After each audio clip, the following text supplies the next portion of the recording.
Milton Curtis. On a quiet evening in August 1957, officers Milton Curtis and Richard Phillips responded to what appeared to be a routine traffic stop in Illinois. The two lawmen had no indication that this would be their final shift, no warning that the night would end in tragedy. Earlier that night, a group had committed a series of offenses throughout the area, leaving a trail of victims in their wake. When Curtis and Phillips attempted to intervene, the situation escalated with fatal consequences. Both officers were shot and killed, their bodies discovered near their patrol vehicle as the sun rose over the crime scene. The brazen nature of the incident sent shockwaves through the law enforcement community and devastated their families. The investigation began immediately, with authorities from multiple jurisdictions converging on the scene.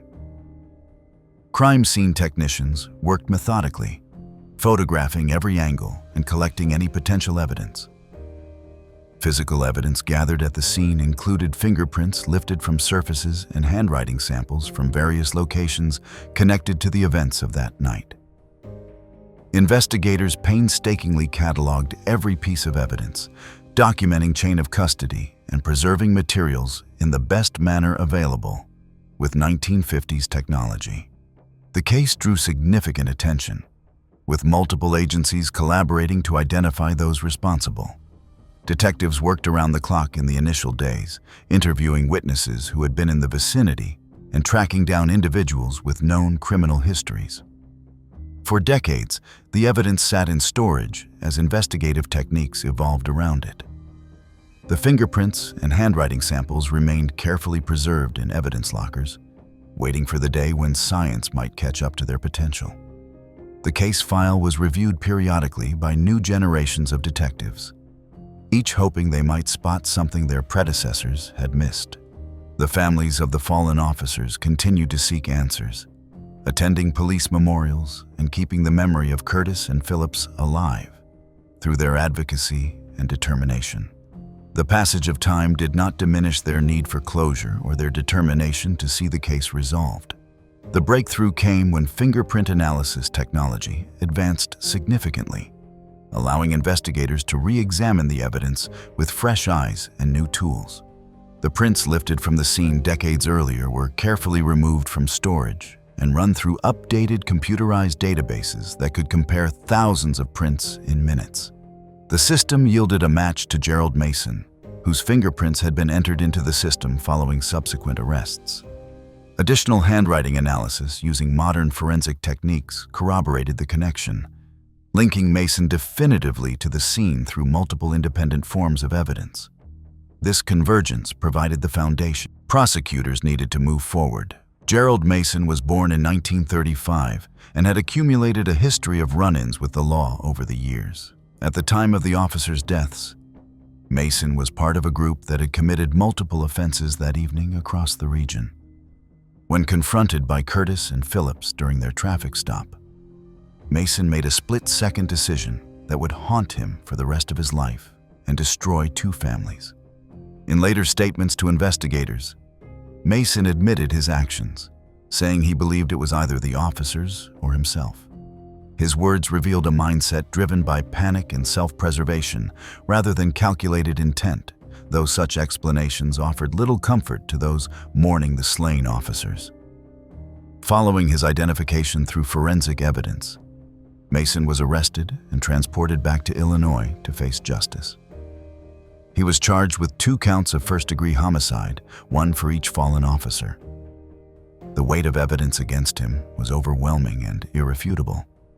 During court proceedings, forensic experts testified in detail about the fingerprint matches and handwriting analysis, explaining to the jury how modern technology had finally connected Mason to the decades-old crime. Investigators detailed the timeline of events from that fateful night, painting a clear picture of what had transpired. Faced with this mountain of evidence, Mason ultimately entered a guilty plea, acknowledging his role in the deaths of the 2 officers. The court sentenced him to 2 consecutive life terms, ensuring he would spend the remainder of his days behind bars. Mason died in 2017 while incarcerated, having served decades in prison for his crimes. But while fingerprints closed this case, the next would rely on an entirely different form of evidence. Eaton Pats. On the morning of May 25, 1979, a young boy left his family's apartment in Manhattan's Soho neighborhood to walk to his school bus stop for the first time alone.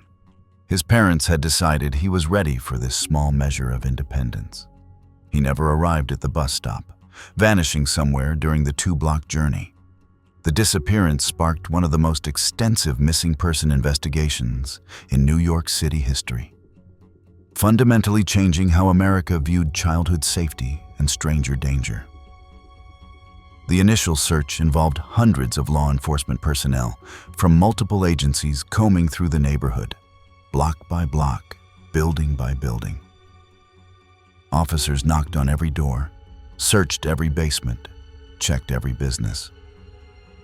Detectives interviewed residents, shopkeepers, delivery drivers, and anyone else who might have been in the area that morning.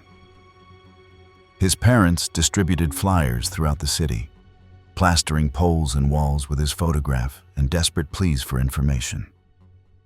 The case quickly gained national media attention, with news crews documenting the search efforts and broadcasting appeals for help. The boy's face appeared on milk cartons across the country, a practice that became widespread partially due to this very case. Despite the massive coordinated effort involving thousands of volunteer hours, no physical evidence or credible sightings emerged in the crucial first days. The investigation consumed enormous resources as weeks turned into months. Investigators interviewed numerous individuals who had been in the neighborhood that morning, building a comprehensive timeline of movements and activities.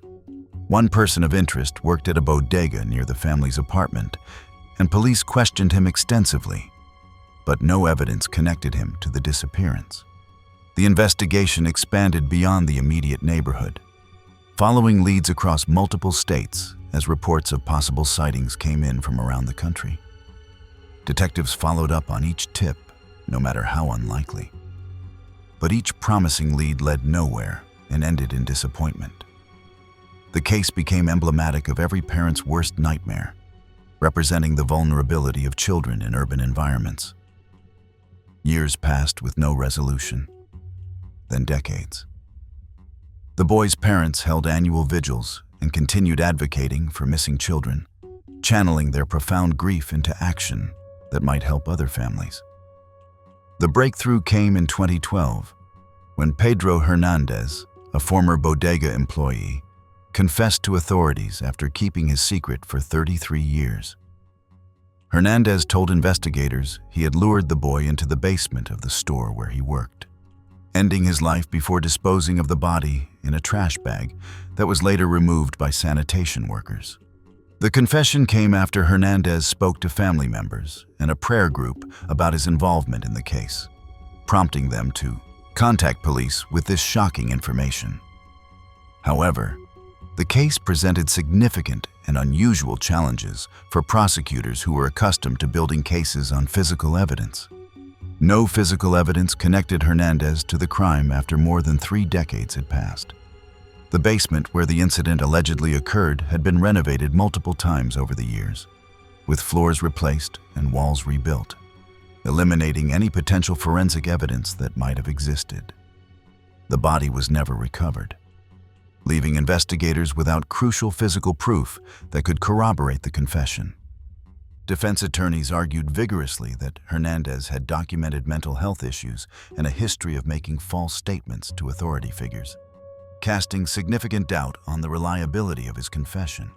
They pointed to inconsistencies in his various statements and suggested he might be confessing to a crime he did not commit. The first trial in 2015 ended in a hung jury after 18 days of deliberation, with jurors unable to reach a unanimous verdict despite extensive testimony and evidence presentation. The lone holdout juror believed Hernandez's mental health issues made his confession unreliable. Prosecutors, unwavering in their belief they had identified the perpetrator, pressed forward with a retrial rather than abandoning the case.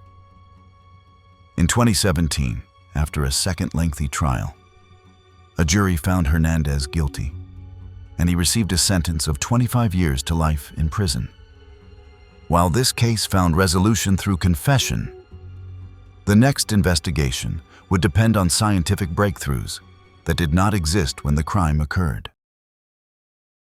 Shelley Connolly. On September 16, 1978, the body of a young woman was discovered along a roadside in Anchorage, Alaska, sending shockwaves through the community. Shelley Connolly had been reported missing just days earlier by worried family members who knew her regular patterns and habits. The discovery confirmed the worst fears of everyone who had been searching for her and hoping for a different outcome. The scene showed clear signs of foul play, with evidence suggesting a violent encounter. Investigators immediately launched a homicide investigation, cordoning off the area and beginning the painstaking process of documenting and collecting evidence. Detectives collected physical evidence from the scene with meticulous care, including biological samples that would later prove crucial to solving the case. They interviewed individuals who had seen Connolly in the days before her death, painstakingly attempting to trace her final movements and establish a timeline of her activities. Several people reported seeing her in the company of various individuals at different locations around Anchorage. But no single suspect emerged from these initial interviews. The investigation expanded to include known offenders in the area, with detectives pulling files and conducting interviews with anyone who had a history of similar offenses. Despite these comprehensive efforts, none of the individuals investigated could be definitively linked to the crime through the evidence or witness statements available at the time. The case file remained active in the years immediately following the incident. But as time passed and leads dried up, it eventually joined the growing stack of cold cases. The turning point came with the development and refinement of genetic genealogy, a revolutionary technique that combines traditional DNA analysis with family tree research and genealogical databases. Investigators submitted the preserved evidence to a specialized laboratory that possessed the capability to extract DNA profiles even from degraded samples that had been stored for decades. The resulting genetic profile was uploaded to public genealogy databases, where sophisticated algorithms compared it against millions of other profiles submitted by people researching their ancestry. The goal was to identify potential family matches, even distant relatives who shared genetic markers with the unknown perpetrator. This complex process led investigators to Donald McQuaid, whose relatives had innocently submitted their DNA to genealogy websites for the purpose of learning about their family history and ethnic background.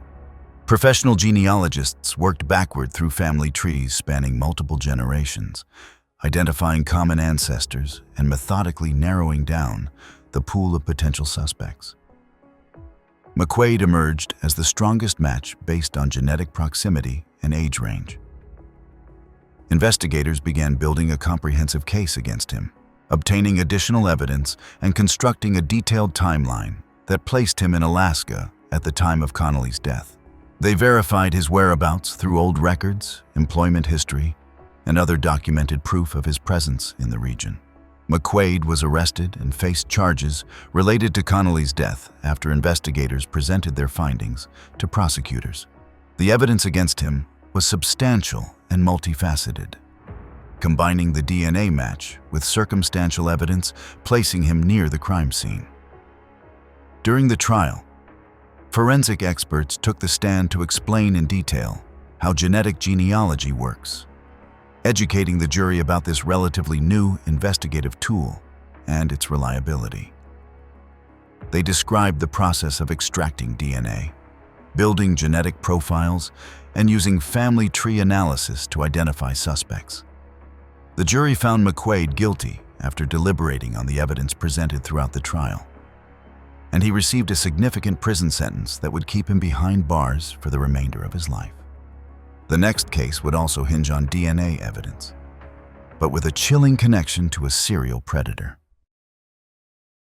Anna Marie Hlavka.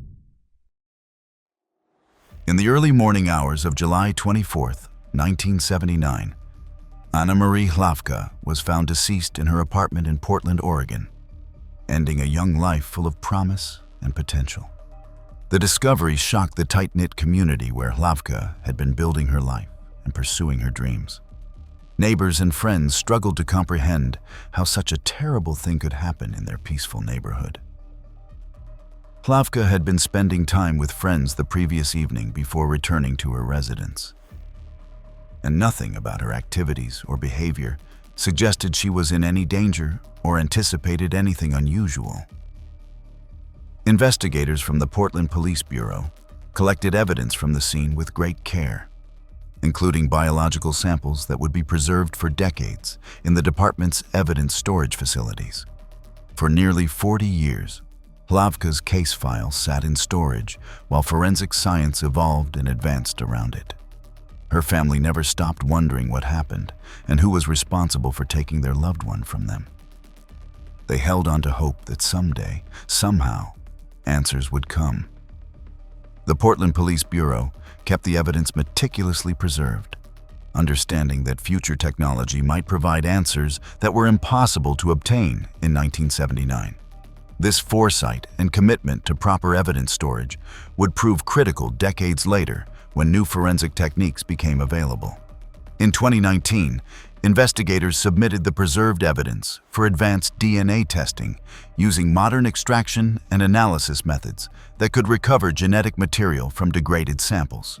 The resulting profile was uploaded to GED Match, a public genetic genealogy database used by millions of people researching their family histories.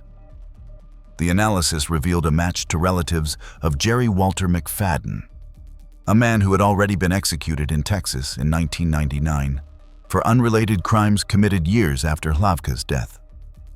McFadden had earned the chilling nickname Animal due to his history of violent offenses and the brutal nature of his crimes. McFadden was born on March 21, 1948, in Texas.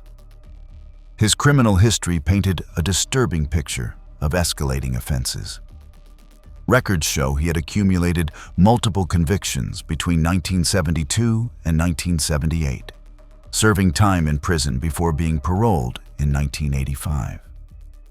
The decision to release McFadden would have tragic consequences. Just 1 year after his release, McFadden committed additional crimes that led to his arrest, conviction, and eventual execution. His death by lethal injection meant he would never face trial for Hlavka's case.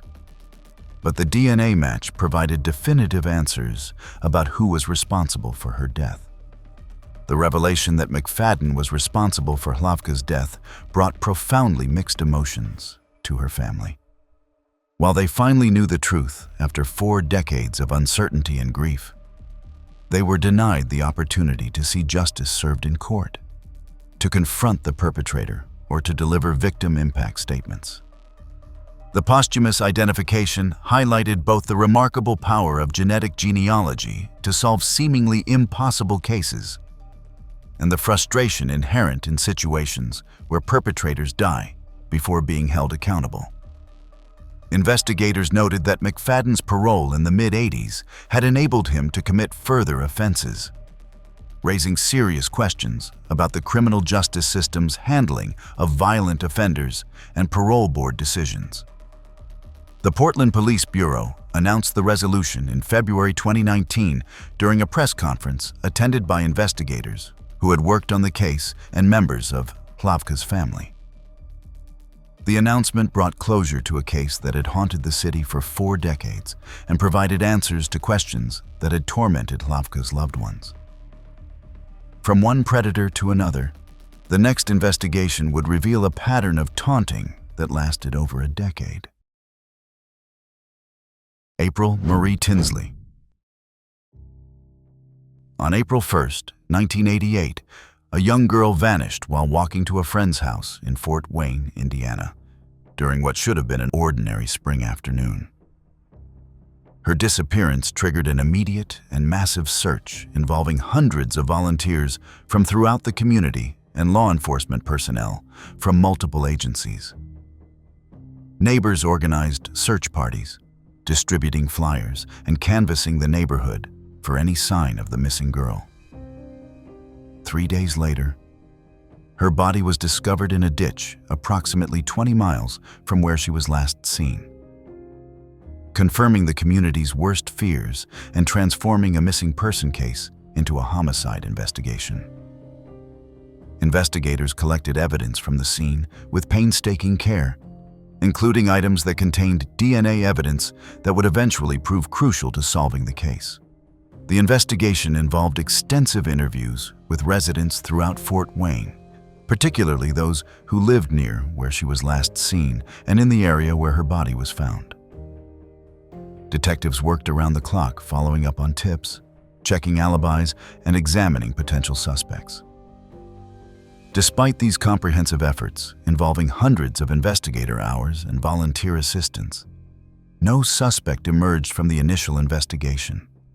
The case went unsolved, leaving the community devastated, fearful, and searching for answers.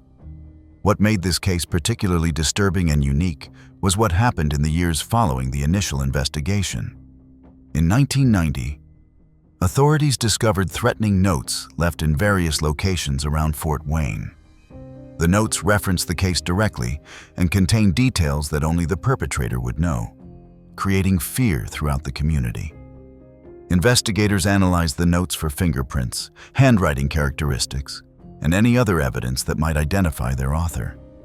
More messages appeared again in 2004, this time written on items that were left in residential areas across the city. The perpetrator seemed to be deliberately taunting investigators and terrorizing the community, demonstrating a disturbing need to maintain control over the narrative and insert himself back into public consciousness. Each new message was analyzed exhaustively for evidence, but the technology to extract useful DNA from the degraded samples did not yet exist in a form that could provide definitive results. The breakthrough finally came in 2018 when Parabon Nanolabs used genetic genealogy techniques to analyze DNA evidence that had been collected from the crime scene 30 years earlier. By building detailed family trees and comparing genetic markers across multiple generations, investigators identified a potential suspect, John Miller, who lived in Fort Wayne. Surveillance of Miller led to the strategic collection of discarded items containing his DNA, which were submitted for testing. The DNA profile extracted from these items matched the evidence from the case, providing investigators with the proof they needed to make an arrest. When confronted with the overwhelming evidence against him, Miller confessed to the crime. He admitted his actions and provided details that aligned with the physical evidence and the investigative timeline. Neighbors who were interviewed after his arrest described Miller as a reclusive and angry individual, someone who kept to himself and avoided social interaction. He had no prior criminal record before this case, having lived what appeared to be an unremarkable life in the community. His confession revealed that he had carried this terrible secret for 30 years, periodically sending the taunting messages to authorities and the public as a way to maintain a sense of power and control over the situation. Miller entered a guilty plea to avoid trial and received an 80-year prison sentence for his crimes. The resolution brought a sense of relief to Fort Wayne and provided long-awaited answers to those who had been seeking justice for 3 decades. The community could finally begin to heal from a tragedy that had haunted them since the late 80s. However, Miller died in prison in September 2025, leaving unanswered questions about whether there might have been other potential cases and why he had made the specific choice to terrorize the community with his messages over such an extended period. Another investigation would soon demonstrate how a seemingly insignificant piece of evidence could crack a case wide open. Mary Schlaze. On February 15, 1974, a hitchhiker's body was found along a rural road near Dunn County, Wisconsin. shocking the rural community and raising alarm about highway safety. Mary Schlaze had been traveling from her home in Minnesota toward Chicago, pursuing opportunities and adventure like many young people of that era. She accepted a ride from someone who would end her life, turning what should have been a hopeful journey into a tragedy. The discovery sent ripples through the community and raised serious concerns about the safety of hitchhiking, which was still a relatively common practice in the mid-70s, despite growing awareness of the associated dangers. Investigators collected evidence from the scene with great care, including a distinctive knit hat that appeared to belong to the perpetrator rather than the victim.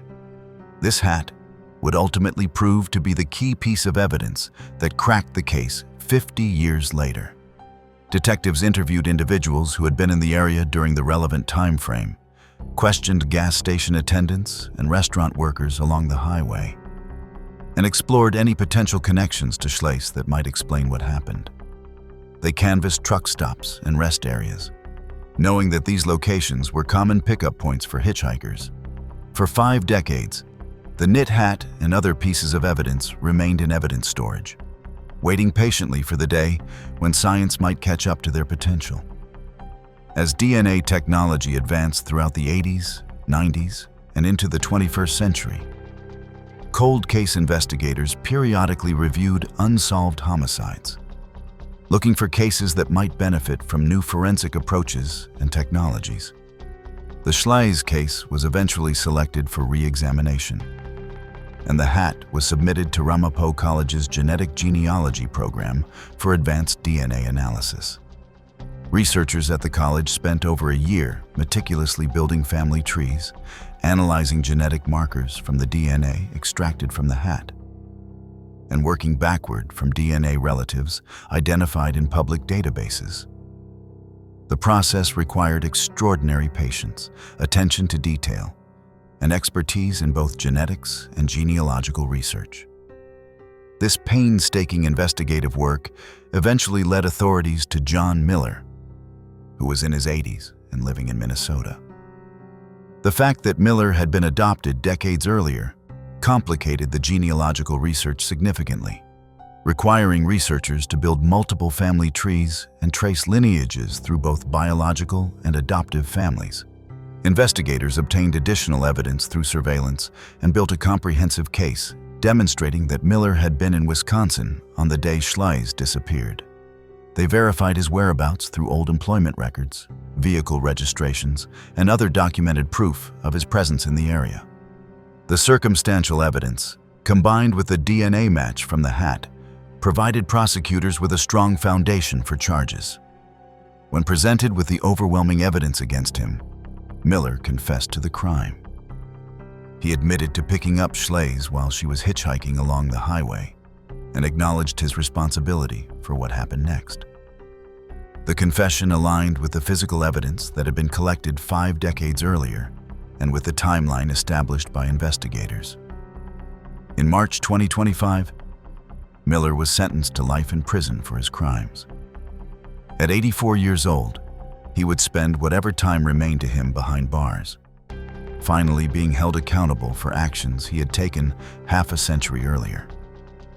If you've made it this far and enjoy deep dives into the most shocking criminal cases, hit that subscribe button and don't forget to press the bell icon. Another investigation would soon demonstrate how a seemingly insignificant piece of evidence could crack a case wide open. Siobhan McGinnis. On February 5, 1974, a young girl disappeared from Missoula, Montana, while walking to school on what appeared to be an ordinary winter morning. The cold Montana air held no warning of the tragedy about to unfold. Siobhan McGinnis vanished without a trace during what should have been a routine journey, sparking immediate concern from her family when she failed to arrive at school. The alarm was raised quickly, and a search was launched that would consume the community for weeks. Volunteers from throughout Missoula mobilized within hours, organizing search parties that combed through neighborhoods, searched vacant buildings, checked wooded areas, and posted flyers throughout the city. Law enforcement coordinated the effort, bringing in tracking dogs and organizing grid searches of the surrounding areas. Despite the intensive efforts involving hundreds of community members and multiple law enforcement agencies, no sign of the missing girl emerged in the critical first hours and days when time was most crucial. Her body was discovered weeks later in a location that brought devastating confirmation to fears that had been growing since her disappearance. The discovery transformed the missing person case into a homicide investigation, and the location where she was found became the focus of meticulous evidence collection. Detectives worked the scene methodically, photographing every detail, documenting the position of evidence, and collecting any materials that might prove relevant to identifying the perpetrator. They interviewed hundreds of individuals in the following weeks and months, including neighbors who lived near where McGuinness was last seen, teachers and staff from her school, family friends, and anyone who might have been in the vicinity on the day she disappeared. Investigators built comprehensive timelines, mapped out potential routes, and examined every piece of information that came in from the public. The investigation expanded to include known offenders in the region, with detectives pulling files on anyone with a history of similar crimes and conducting extensive interviews. Despite the massive coordinated effort and dedication of multiple law enforcement agencies, no clear suspect emerged from the initial investigation. The case eventually went cold, joining the growing number of unsolved homicides that haunted Montana communities and left families without answers. For 46 years, the evidence collected in 1974 remained carefully stored in evidence lockers, waiting for forensic science to advance enough to unlock its secrets. In 2020, cold case investigators decided to submit preserved evidence to Othram, a specialized laboratory in Texas capable of extracting DNA from severely degraded samples using cutting-edge techniques. The resulting genetic profile was analyzed using advanced genealogical methods, comparing it against millions of profiles in public databases submitted by people researching their ancestry. This painstaking process led investigators to identify potential family members of the perpetrator through shared genetic markers. The DNA evidence pointed conclusively to Richard William Davis, a man with a deeply troubling background who had died in 2012, 8 years before being identified. Davis was born on November 7, 1941, in Pennsylvania, and had lived in various locations throughout his life, moving frequently in ways that now appeared suspicious in retrospect. Records showed he had been a volunteer for Big Brothers, a mentoring organization, a position that gave him direct access to vulnerable individuals and opportunities to establish trust with families. Investigators discovered that Davis had a documented prior attempt at abduction in 1973, occurring just 1 year before McGuinness disappeared in Montana. This revelation suggested a clear pattern of predatory behavior and raised immediate questions about whether there might be additional victims. The timing and nature of the prior incident made it clear that Davis had been actively seeking victims during this period. The Federal Bureau of Investigation began investigating potential connections to other unsolved cases across multiple states where Davis had lived or traveled during his lifetime. His frequent moves raised serious suspicions that McGuinness might not have been his only victim. The resolution brought profoundly mixed emotions to McGuinness's family and the Missoula community. While they finally had definitive answers after 46 years of uncertainty, Davis had died before facing justice in a courtroom. The family was denied the opportunity to confront him, to hear him explain his actions, or to see him held publicly accountable. The next case would also span decades before reaching resolution. Ronald Lee Novak.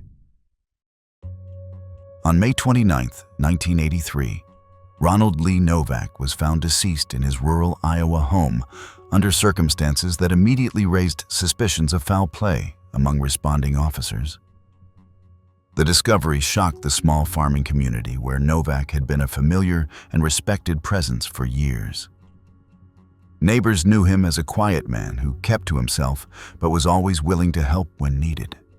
The violent nature of what had occurred seemed incomprehensible in this peaceful rural setting where serious crime was rare. Investigators arrived at the scene to find evidence suggesting a violent encounter had taken place inside Novak's home. The physical evidence painted a picture of a struggle, and detectives immediately began the careful processing the scene, photographing every detail and collecting anything that might help identify who was responsible. The investigation revealed that Novak had been struck with a blunt object, and the injuries he sustained suggested significant force had been used. Detectives collected crucial evidence from the scene, including a sock and a hammer that appeared to be directly connected to the incident. These items were carefully documented, photographed, and preserved according to the best practices available in 1983. Investigators hoped that even if current technology could not extract useful information from these items, future advances might make such analysis possible. They interviewed neighbors extensively, asking about anyone they might have seen near Novak's property in the days leading up to his death. Family members were questioned about his relationships, any conflicts he might have had, and whether he had mentioned feeling threatened or concerned about anyone.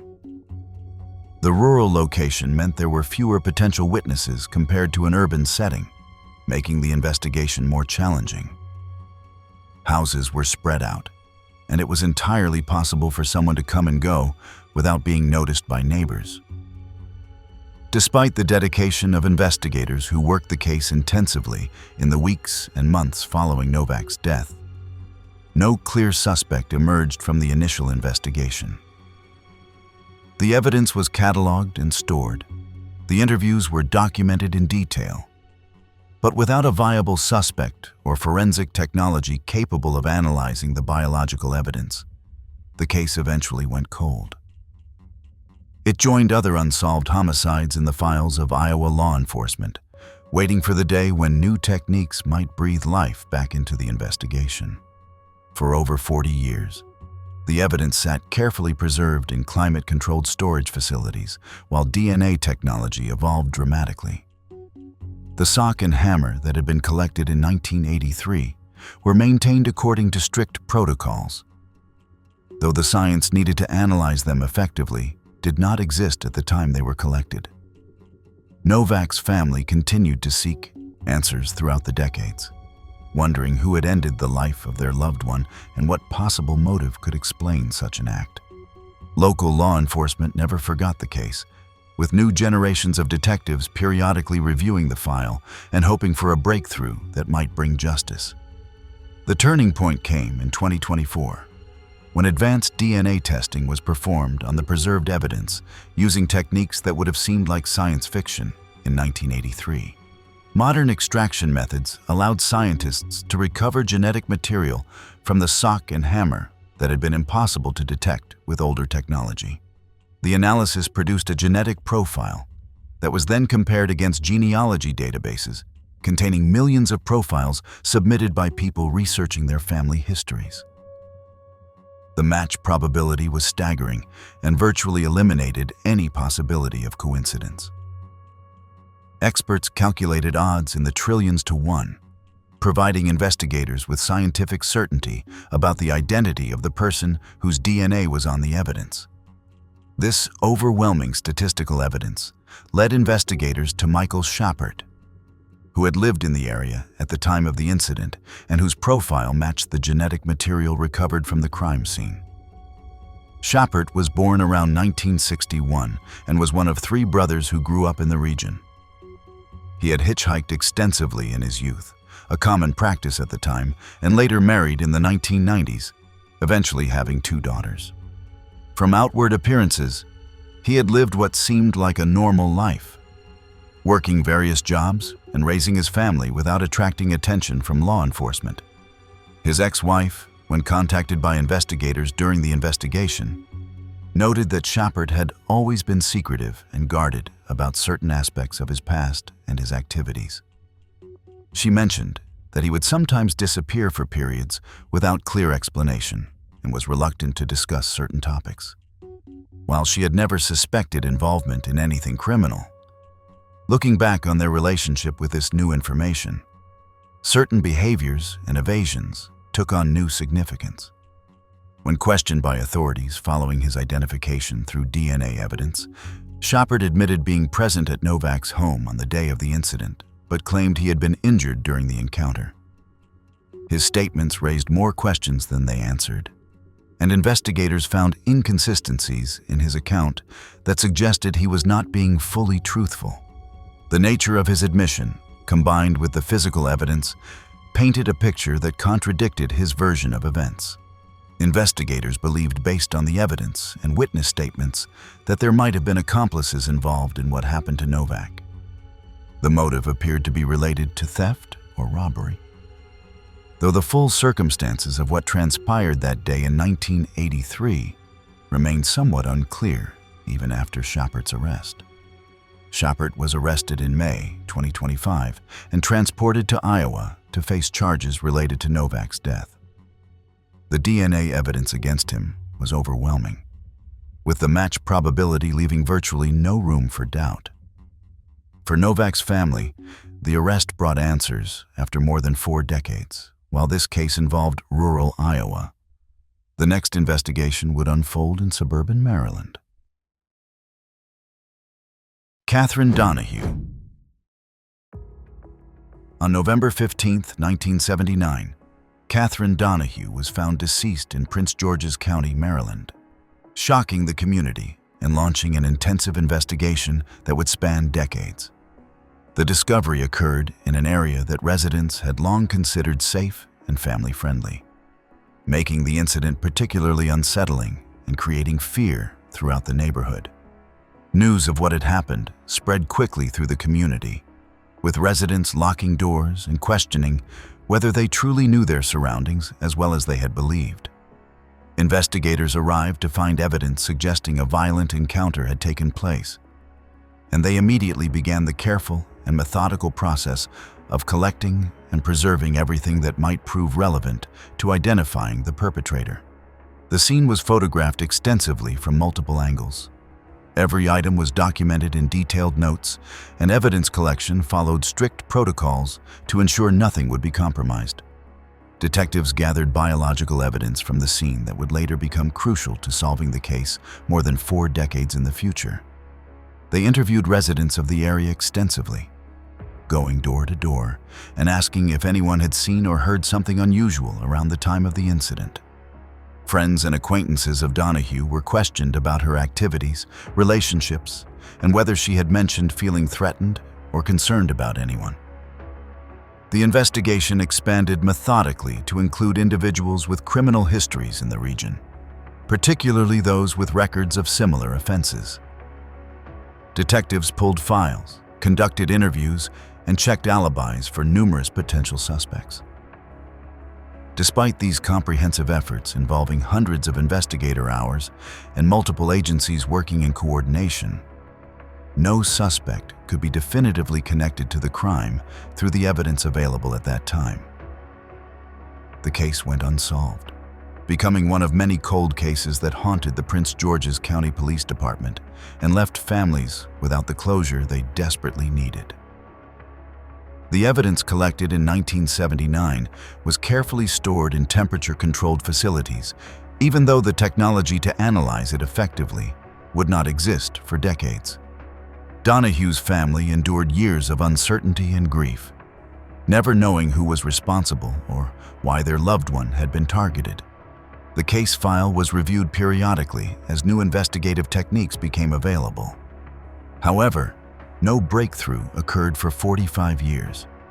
The resolution finally came through genetic genealogy in 2024, when advances in DNA extraction and analysis made it possible to work with the degraded biological evidence that had been stored since 1979.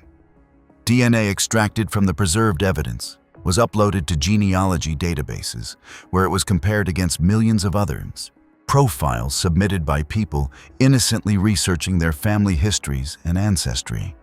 The analysis identified family connections that led investigators to build detailed family trees spanning multiple generations.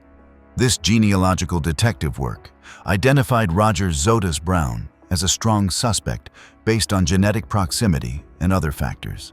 Records showed Brown had been arrested in 1967, more than a decade before Donahue's death, and had served time in prison before being released prior to 1979. This criminal history made him a particularly compelling suspect when combined with the DNA evidence. During his arrest, officers noted that Brown appeared emotionally cold and detached, showing little reaction to the serious charges being presented against him. His demeanor suggested someone who had long ago compartmentalized what he had done, perhaps convinced he would never be held accountable after so many decades had passed. The lack of emotional response struck investigators as particularly chilling, given the gravity of the accusations. Brown was arrested in March 2025 and awaited extradition to Maryland to face charges related to Donahue's death 45 years earlier. The legal process began moving forward, with prosecutors preparing their case and defense attorneys being appointed. The case sparked renewed discussions about the ethics of using consumer genealogy databases for criminal investigations, with privacy advocates expressing concerns about individuals unknowingly helping to identify relatives through their DNA submissions. Legal scholars debated the balance between privacy rights and public safety, with some arguing that solving cold cases justified the practice, while others raised concerns about potential misuse. The case highlighted how genetic genealogy had become an indispensable tool, even as debates continued about its proper use. Esther Gonzalez. On February 9, 1979, the body of Esther Gonzalez was discovered in Beaumont, California, in a location that suggested she had been transported there after being killed elsewhere. The discovery launched an immediate homicide investigation, with detectives working to identify the victim and determine what had happened. Once Gonzalez was identified, investigators began the difficult task of retracing her final hours and identifying potential suspects. Evidence collected at the scene included biological samples that were preserved using the best available methods of the late 70s. Detectives interviewed numerous individuals during the initial investigation, casting a wide net in their search for the perpetrator. One individual who drew particular attention was Lewis Randy Williamson, who had reported finding the body. His involvement in the discovery made him an immediate person of interest. Williamson agreed to take a polygraph examination, a common investigative tool at the time. The results indicated he was being truthful, and investigators cleared him as a suspect based on this outcome and other factors.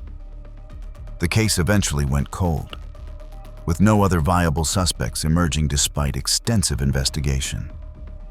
The evidence was stored away, and Gonzalez's family was left without answers or justice. For 45 years, the case remained unsolved. Advances in DNA technology throughout the decades eventually made it possible to extract genetic profiles from the preserved biological evidence. In 2024, investigators submitted the samples for advanced testing. The resulting DNA profile was compared against available databases and samples. The analysis revealed something unexpected and troubling.